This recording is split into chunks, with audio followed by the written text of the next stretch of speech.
राम राम जी। आप सबका मेरे व्रत और त्योहार की कहानी चैनल में स्वागत है। मैं आज आप सबको बता रही हूँ कि गणगौर माता का उद्यापन कैसे करते हैं। तो सबसे पहले जब हमें उद्यापन करना होता है तो अपने ननद को या भांजी को बुलावा भेजते हैं उद्यापन में। और फिर 16 औरतों को 15-16 दिन पहले ही बोल दिया जाता है कि आपको गणगौर के उद्यापन में मेरे यहाँ 15 दिन 16 दिन के बाद खाना खाने के लिए आना है। और सभी 16 महिलाओं को 16 मेहंदी की कीप देके निमंत्रण देके घर आ जाना है। उसके बाद हमें 16 दिन तक गणगौर माता की पूजा करनी है। और गणगौर का माता का उद्यापन जब भी करना है जब पहले हम सूरज रोटा का उद्यापन कर चुके हैं, क्योंकि सूरज रोटा का उद्यापन किए बिना गणगौर माता का उद्यापन हम नहीं कर सकते हैं। आइए अब जानते हैं कि उद्यापन में क्या क्या सामग्री हमें चाहिए। मैं बहुत ही सरल तरीके में आपको बताऊंगी। तो सबसे पहले हमें लेना है गणगौर माता के लिए एक लाल कलर की साड़ी लेनी है। गणगौर माता की साड़ी का कलर लाल ही होना चाहिए। और फिर उनके साथ में ईश्वर जी के लिए हम पैंट शर्ट का जोड़ा लेंगे। और ईश्वर गौरा जी भगवान शिव और माँ पार्वती होते हैं। पैंट शर्ट का जोड़ा लेने के बाद में हमें एक लेना है स्टील का बर्तन, थाली, प्लेट, भगोना या आप कुछ भी ले सकते हैं, कटोरा कटोरी जो भी आपके पास हो। उसके अंदर हमें स्वाग का सभी सामान ले लेंगे। और हमें प्लास्टिक की टोकरी या बर्तन नहीं लेना है बिल्कुल भी। हमें स्टील का बर्तन ले सकते हैं या फिर काठ की टोकरी ले सकते हैं, लेकिन प्लास्टिक नहीं लेना है। फिर हम लेंगे लिपस्टिक, स्वाग में मांग भरने का सिंदूर, नेल पेंट, बिंदी का पत्ता, ये बालों का गजरा, सुहाग की चूड़ियाँ, कड़े या चूड़ा पूरा आप ले सकते हैं। फिर लेंगे मेहंदी की कीप, क्लचर बालों का, काजल, और फिर लेंगे कंघी, शीशा, और 10 साथ में एक हैंकी लेंगे। आपके हैंकी ले या फिर एक ब्लाउज का पीस ले ले या फिर एक चुन्नी रख ले इसमें, लेकिन रख लेना है। और फिर लेंगे दक्षिणा। दक्षिणा लेना ज़रूरी है क्योंकि दक्षिणा हमारे से जो भूल चूक हो जाए वो सब पूरी कर देती है।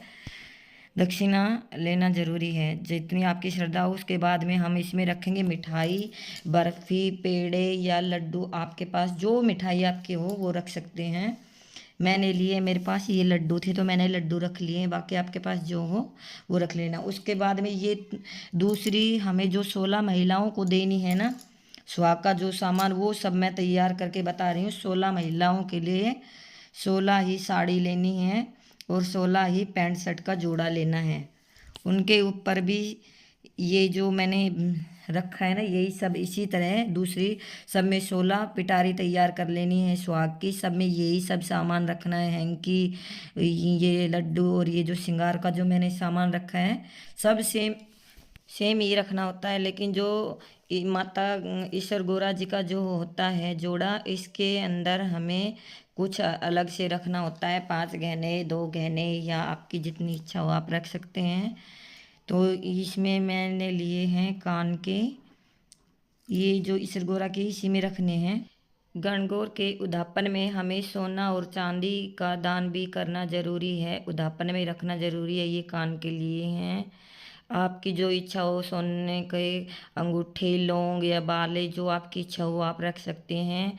पायल भी रख सकती हैं, बिछिया रख सकती हैं, मैंने बिछिया ली हैं। लेकिन इसमें सोना चांदी का दान होना ज़रूरी है। और ये ईश्वर गौरा जी वाली टोकरी में रखना होता है। बाकी सभी जो 16 महिलाओं की 16 सुहाग का सामान रखा होता है उसमें तो बस पैंट शर्ट का जोड़ा और साड़ी और जो श्रृंगार का सामान होता है वही सब रख सकते हैं।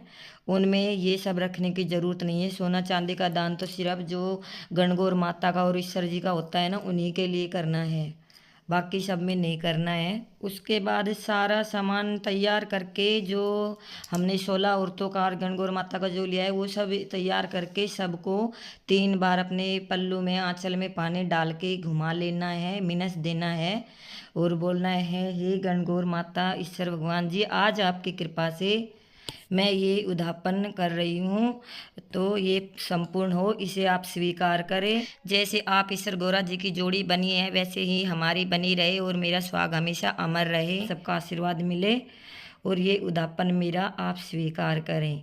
ऐसे बोल के ये जो गणगौर माता का जो है इसको आप ननद सास या पंडिताइन या देवरानी जेठानी किसी को भी दे सकते हैं।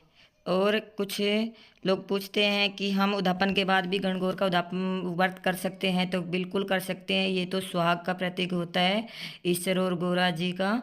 तो ये हमें हमेशा करते रहना चाहिए, सुहागिन भागिन औरतों को हमेशा करते रहना चाहिए। आपकी इच्छा हो जब तक आप कर सकते हैं उद्यापन के बाद भी।